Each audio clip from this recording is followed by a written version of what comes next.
Olá, meus queridos! Vamos dar início a mais uma aula dentro do tópico de teoria microeconômica. Então, é o nosso último assunto dentro desta subdivisão da economia. Então, hoje nós vamos trabalhar as estruturas de mercado. As estruturas de mercado que nós vamos ver na aula de hoje, elas vão depender fundamentalmente de três características. Então, a primeira característica vai ser o número de empresas que compõem esse mercado. A segunda é o tipo do produto. Então, a gente vai observar que muitas empresas fabricam produtos idênticos ou produtos diferenciados. E a terceira característica é se vai existir ou não barreiras ao acesso de novas empresas nesse mercado. Vamos ver cada uma dessas estruturas? Então, a primeira estrutura de mercado que nós vamos estudar é a concorrência perfeita, ou também conhecida como mercado competitivo. Essa estrutura está baseada, em algumas características. Quais são elas? A primeira característica é que ela vai estar baseada no mercado atomizado. O que é isso, gente? É que nós vamos observar que vai ter um número muito grande de vendedores e um número muito grande de compradores. E eles vão trabalhar de formas isoladas e, dado esse isolamento, um fator importante é que eles não vão ter força para afetar o preço. Então, eles são conhecidos como price takers, ou seja, eles são conhecidos como tomadores de preço, né? Então, eles não vão formar preço, eles só vão aceitar o preço. Uma outra característica dessa estrutura de mercado é que os produtos são homogêneos, são semelhantes e são substitutos perfeitos. Eu não vou ter diferença na embalagem, na qualidade, nas marcas, tá? Então, todos os produtos são absolutamente iguais. Outra característica que a gente vai observar dentro da concorrência perfeita é a livre mobilidade das empresas. Não há barreira para ingressar ou sair deste setor, né? Então, a gente vai ter aí uma livre mobilidade. Outra característica que a gente vai observar é a questão da racionalidade das empresas que compõem essa estrutura. Então, a gente vai observar que os empresários sempre vão maximizar os lucros e os consumidores vão sempre buscar a maximização da sua satisfação, ou seja, da sua utilidade. Mas sempre lembrando que esses dois agentes, eles vão agir racionalmente, tá? Então, eu não vou ter nenhuma anomalia dentro dessa estrutura de mercado. E a última característica, mas não menos importante, é a transparência no mercado. Então, tanto consumidores como vendedores vai ter acesso à informação. Então, por exemplo, se uma empresa desenvolveu uma tecnologia, a outra empresa vai ter acesso a essa tecnologia. Então, nós não temos segredos dentro dessa estrutura de mercado. Bom, meus queridos, mas diante desse contexto, nós observamos que efetivamente não há mercados que preencham todas essas condições o tempo todo. Então, segundo Lancaster, que desenvolveu um trabalho em 1977, ele argumenta que talvez nunca tenha existido uma economia em que todos os mercados de fatores, de insumos, de produtos fossem perfeitamente competitivos, no sentido de que nenhum comprador ou vendedor assumisse importância tal que suas ações individuais produzissem efeitos perceptíveis sobre condições dadas de equilíbrio, né? Então, ele argumenta ainda que o mercado, durante algum tempo, ele pode funcionar sobre essas condições que a gente acabou de discutir, mas ainda assim, ela estará contaminada por imperfeições observadas em outros mercados com quais se interagem, né? Então, ele traz um exemplo claro, né, que muitos livros, muita literatura diz que o setor agrícola, ele é um setor de concorrência perfeita. Mas o que o Lancaster, ele fala, né? Que né? Nesse caso, né, do mercado de produtos agrícolas, geralmente apontados como os mais próximos aí, né, de mercado de concorrência perfeita, mas essa estrutura está sujeita aos efeitos de imperfeição que se observa ao redor dessa estrutura. Então, por exemplo, né, os suprimentos de quase todos os insumos procedem de setores oligopolísticos e, por sua vez, transicionam com fornecedores monopolistas. Então, o que a gente pode trazer de exemplo? Fertilizantes, defensivos, né? Então, os fertilizantes e defensivos, eles estão dentro de estruturas monopolísticas e oligopolísticas, que vão interferir, né, que é uma imperfeição dentro do setor de agricultura, de produtos agrícolas, tornando esse setor não perfeito. A nossa próxima estrutura de mercado é o monopólio. E essa estrutura pode ser definida como o extremo oposto da concorrência perfeita. Vamos ver suas características? Então, as três características básicas, meus queridos, da estrutura de monopólio é que nessa estrutura vai existir apenas uma única empresa que vai ser produtora de bens ou serviços. O que a gente vai observar também é que não vai existir substitutos próximos dos produtos dessas empresas, né? E vai ser muito claro a existência de barreiras à entrada de firmas concorrentes. Então, vai ser mais difícil empresas entrarem dentro dessa estrutura. Então, quais são os exemplos aí que nós temos de empresas monopolísticas? Então, nós temos aqui na nossa região a EDP na questão de fornecimento de energia elétrica, nós temos a Sabesp, entre outras.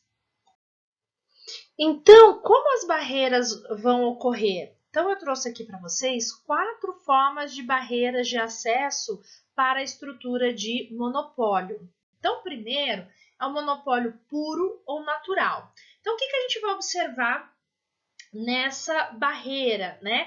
É que devido, então, à alta escala de produção requerida, e essa produção ela vem frente a baixos custos, isso, e para uma empresa nova entrar nesse mercado, ela vai ter que fazer altos investimentos, e esses altos investimentos vão levar a custos altos, isso vai impedir, então, novas empresas a entrar no determinado mercado. Então, como eu disse, por exemplo, a nossa Sabesp, né? Para uma empresa entrar como concorrente da Sabesp, ela vai ter que fazer um investimento muito alto. E diante desse investimento, ela vai ter que cobrar preços maiores, porque os custos iniciais dela vai ser muito elevado. Então, nesse caso, eu vou inibir a entrada de novas empresas. Uma outra barreira são as patentes, né? Então, são atrelados às inovações. Então, muitas vezes, né, eu tenho direito único de produzir aquele produto, inibindo, então, outras empresas de entrarem, né? Então, por muito tempo, a gente observou isso em relação à Microsoft, né, com o sistema operacional. Ela detinha o direito de produzir esse bem, então ela dominava o mercado, né, por meio dessa patente. O outro, gente, que eu queria até chamar a atenção de vocês, que é o controle de matérias-primas chaves, né? Então, nós economistas, né, nós analisamos a escassez desse recurso. E o que a gente observa, né, no decorrer dos nossos estudos? A gente observa que quem tem o controle em cima dessa matéria-prima é o que domina, então, toda a minha estrutura econômica. Então, vamos dar um exemplo do que a gente está vivenciando hoje, né, com a Covid. Né? Então, você pega países, né, vários países passando por um aperto econômico, por uma crise econômica atrelada a uma crise na saúde, e a China, após passar a crise na saúde, ela está despontando, tendo crescimentos significativos no seu PIB. E por que isso pode ser explicado? Pode ser explicado, gente, porque a China está controlando as matérias-primas, né? Controlando o fornecimento de produtos. Então, ela está fornecendo respiradores, fornecendo máscaras. Então, diante disso, ela está o quê? Controlando. Então, dentro desse processo que estamos vivendo, a gente pode dizer que a China está dentro de uma estrutura monopolística. Ela está dominando, né, alguns setores específicos, ok? A outra barreira é o monopólio estatal ou institucional, né, que é, então, um setor que é protegido pela legislação. E, normalmente, são setores estratégicos ou de infraestrutura. Então, aqui no Brasil, nós temos um monopólio estatal ou institucional, que é a nossa Petrobras, né? Ela é protegida por lei. Nenhuma outra empresa pode entrar dentro do mercado, né? Então, pode dizer que a Petrobras é um monopólio estatal ou institucional. A próxima estrutura de mercado que a gente vai trabalhar é a competição ou concorrência monopolística. O que a gente vai ver dentro dessa estrutura? Um mix das estruturas anteriores. Então, um mix da concorrência perfeita e um mix do monopólio. Ou seja, a gente vai observar que vai ter características de ambas as estruturas. Então, quais são as características básicas da concorrência monopolística? Então, nós vamos observar que cada empresa produz produtos diferenciados. Esse vai ser um ponto importante dessa estrutura, diferenciação, tá? Só que a gente vai observar que eles são substitutos próximos, tá? Eles não são substitutos perfeitos, ok? Eles são substitutos próximos. Então, por exemplo, né, de um mercado de concorrência monopolística é o creme dental, né? Então, o creme dental, se vocês forem no supermercado, a gente vai ter uma gama de produtos diferenciados e de várias empresas, né? E que cai, então, na nossa segunda característica, né? Que dada essa diferenciação, cada empresa vai ter um certo poder sobre a formação de preço, né? Só que em contrapartida, gente, os meus consumidores, eles vão ter a opção de escolha. E essa opção de escolha vai estar atrelado com a preferência, né? E a terceira característica dessa estrutura de mercado é que muitas empresas vão produzir esse bem e serviço. Então, gente, a próxima vez que vocês forem no supermercado, dá uma olhadinha lá na prateleira de creme dental. Vocês vão observar que eu tenho muitas empresas produzindo esse bem, eu tenho muitos produtos diferenciados e por quanto mais diferenciado for, maior é o preço deste produto. Então, vocês vão observar que nós vamos estar numa concorrência monopolística. Então, meus queridos, quem foi o criador dessa expressão, né, concorrência monopolística, foi um autor chamado Chamberlain, em 1933, né, que ele escreveu um paper sobre isso.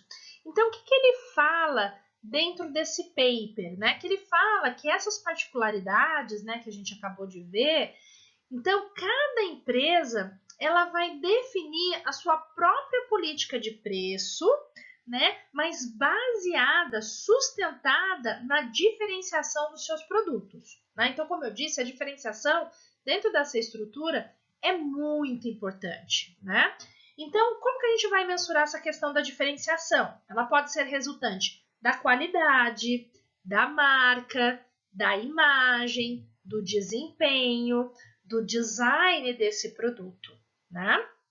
E o que mais importa, gente, é o quanto que o consumidor vai perceber e valorizar essa diferença, tá? Então, não adianta meu produto ser diferente se meu consumidor não perceber e não valorizar, tá? Então, Chamberlain, ele fala que eu preciso fazer um produto um produto diferente e que esse produto chegue, então, no meu consumidor.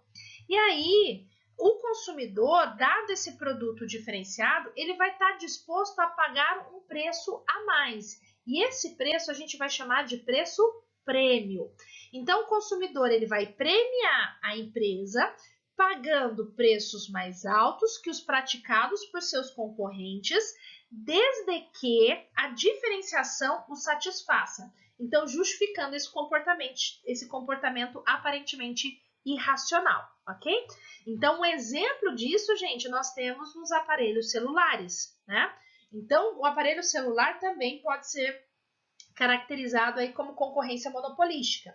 Nós temos vários produtores de celulares, né? E cada empresa vai fazer o seu diferencial. Então, por exemplo, né, os compradores de Apple, eles pagam preço maior porque eles percebem, eles valorizam a diferenciação do produto ofertado por essa empresa. Então, eles acabam pagando aí preços exorbitantes. A nossa próxima estrutura é a estrutura de oligopólio, né? E que é claramente a estrutura de mercado que mais se observa na realidade. Vamos ver suas características? Então, a gente observa que essa estrutura de mercado ela está atrelado a um alto grau de concentração, ou seja, eu tenho um número muito reduzido de empresas que fornecem bens e serviços, né? Outro ponto importante é que essas empresas, apesar de ser números reduzidos, elas atuam independente, né? Os produtos também são produtos diferenciados, embora substitutos próximos, né? Então, um exemplo de uma estrutura de oligopólio são as empresas fornecedoras de sinal, né, telefônico, né, de telefonia celular. Né? Então, eles têm produtos diferenciados, que cada uma tem uma característica dos seus produtos, mas eles são substitutos muito próximos. Né? Um outro ponto e uma outra característica que a gente observa é que a concorrência, né, desse setor ela é predominantemente por meio dos preços. Né? Então, essas empresas vão fazer brigas através dos preços. Dentro da estrutura de oligopólio, Silas Labine, em 1966, ele criou 4 tipologias. Né? A primeira tipologia que o autor trouxe é o oligopólio concentrado. Esse oligopólio concentrado, ele vai caracterizar pela ausência de diferenciação. Né? Então, aqui um ponto importante vai ser os altos investimentos em tecnologia. Eu vou produzir em escala, mas produtos tecnológicos, né, que vão ter aí seu valor agregado elevado. Um exemplo de oligopólio concentrado é, né, o setor farmacêutico. A segunda tipologia é o oligopólio diferenciado, que aí ele vai se caracterizar basicamente pela disputa do mercado, pela diferenciação, né? Então, eu vou colocar um produto diferente no meu mercado. E aí, eu vou criar aquele vínculo com o meu consumidor. O meu consumidor ele vai ter que valorizar, né, o meu produto, a minha prestação de serviço pela diferenciação. Um outro oligopólio que Silas Labine ele traz é o oligopólio diferenciado concentrado. Então, que é uma combinação dos dois anteriores. Então, eu vou ter a diferenciação como primordial, mas também eu vou ter as questões de inovação tecnológica. Eu sempre vou estar fazendo novos aportes tecnológicos no meu produto. Então, um exemplo que a gente viu é nos telefones celulares. Então, você vê uma briga entre a Apple e a Samsung, né? Sempre querendo, né, produtos novos, diferentes, mas sempre com aporte tecnológico. E a última tipologia, que é a tipologia de oligopólio competitivo, ele vai se caracterizar pela alta produção. Né? Então, eu vou produzir muito, né? Eu vou ter uma gama elevada, né? Uma economia de escala grande, para que eu ganhe destaque dentro do meu mercado.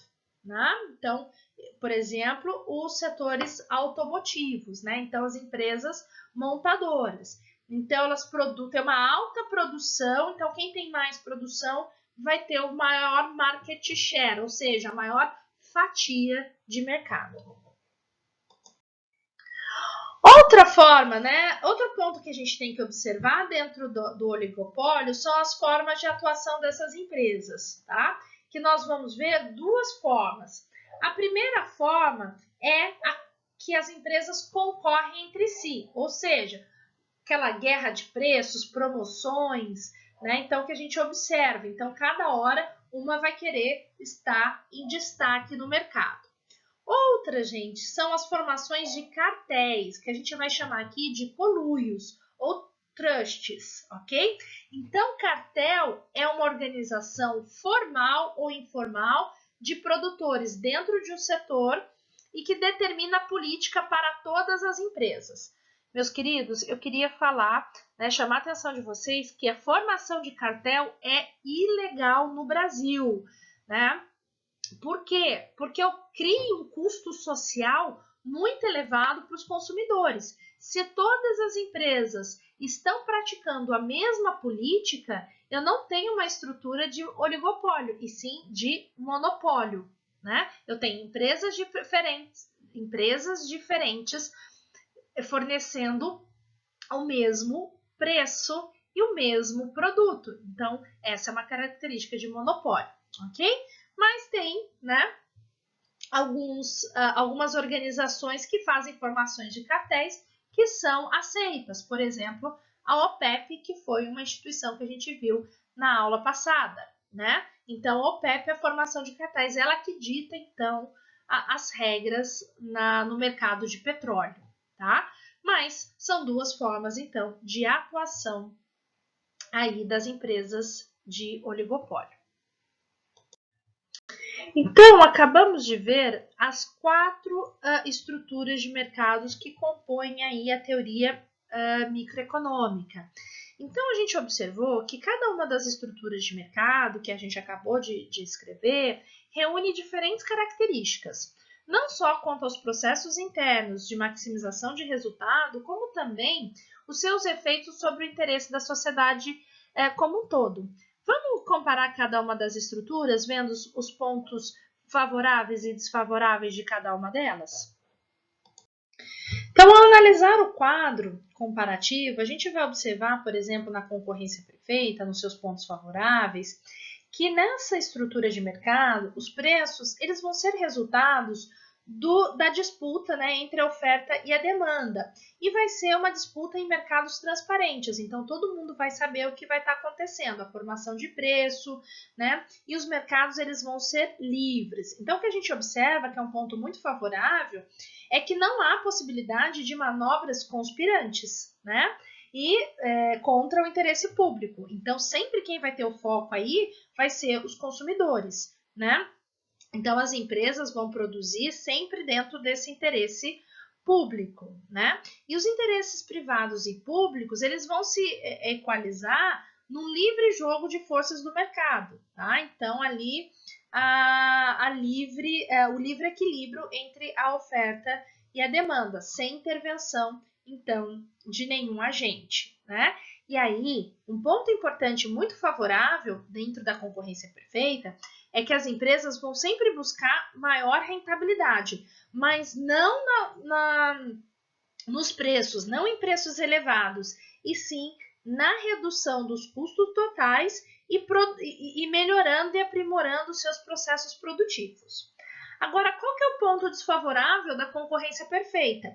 Que, gente, para eu melhorar o meu processo produtivo, eu preciso investir em processo tecnológico, em processos inovativos. E isso vai, então, limitar a redução dos meus custos, porque quanto mais eu invisto em inovação, maior será os meus custos no curto prazo. Isso se modifica no longo prazo, ok?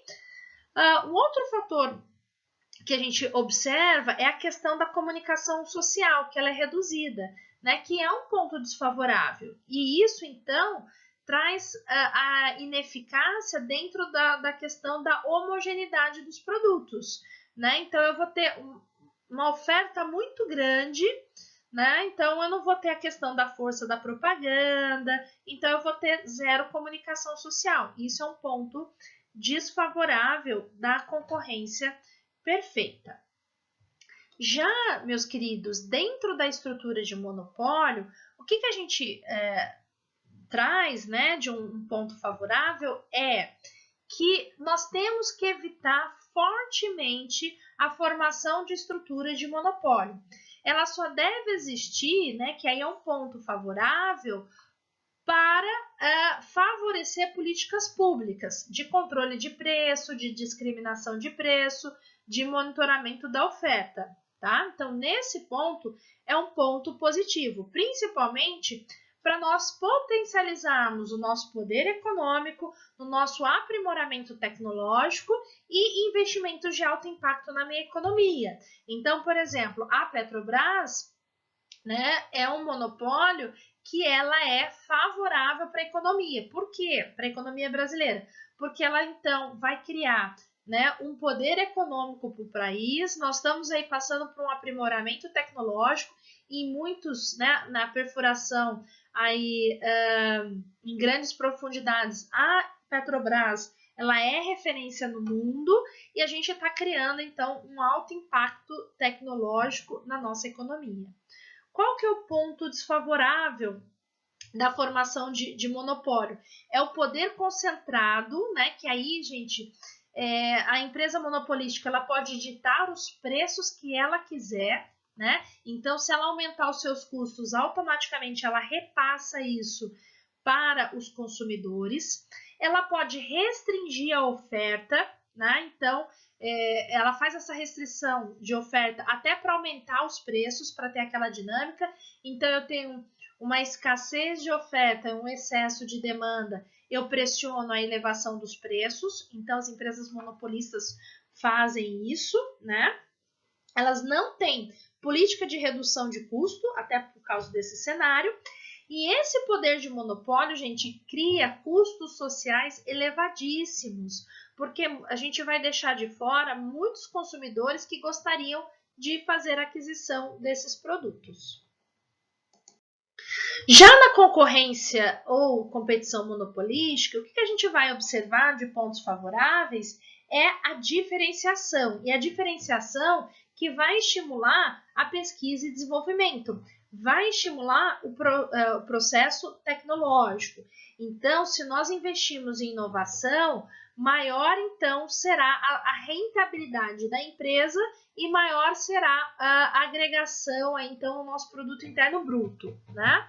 Diante disso, a gente pode ter uma alta publicidade, né? Então, esse é um efeito positivo. Então, a gente vai ter uma comunicação social muito grande. E diante desse cenário, o que a gente vai observar que é um estímulo, então, para a geração de produção e emprego, né? E um outro ponto positivo também da concorrência monopolística é que uma característica que ela traz, então, né, desse mix da concorrência perfeita e do monopólio é a questão da transparência. É uma concorrência, é uma briga aberta, é uma briga transparente entre as empresas que compõem essa estrutura.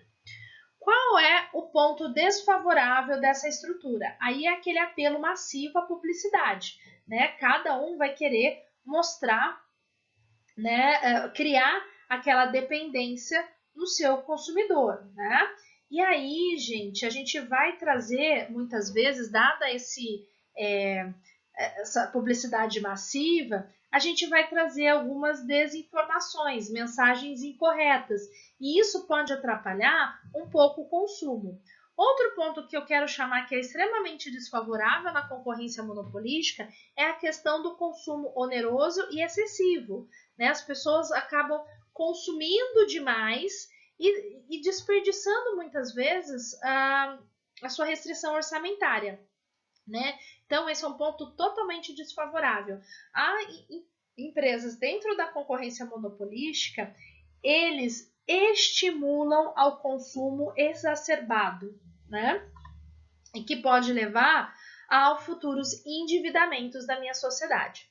E a nossa última estrutura, que é a estrutura de oligopólio, né, que nós trabalhamos, que é o que mais retrata a nossa realidade, a gente tem aí de pontos favoráveis, né, a questão da interdependência das empresas, né, e sempre na cautela diante da reação dos seus concorrentes, né, então esse é um fator importante. O tamanho das empresas que conduz a economia de escala, sempre trabalhando a questão da democratização do consumo, né? Sempre estimulando a questão da diferenciação dos produtos, né? Que está sendo muito estimulado por meio do quê?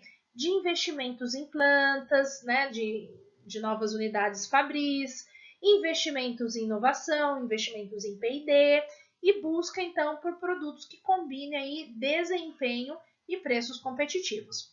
O que a gente encontra, então, de pontos desfavoráveis dentro dessa estrutura, né?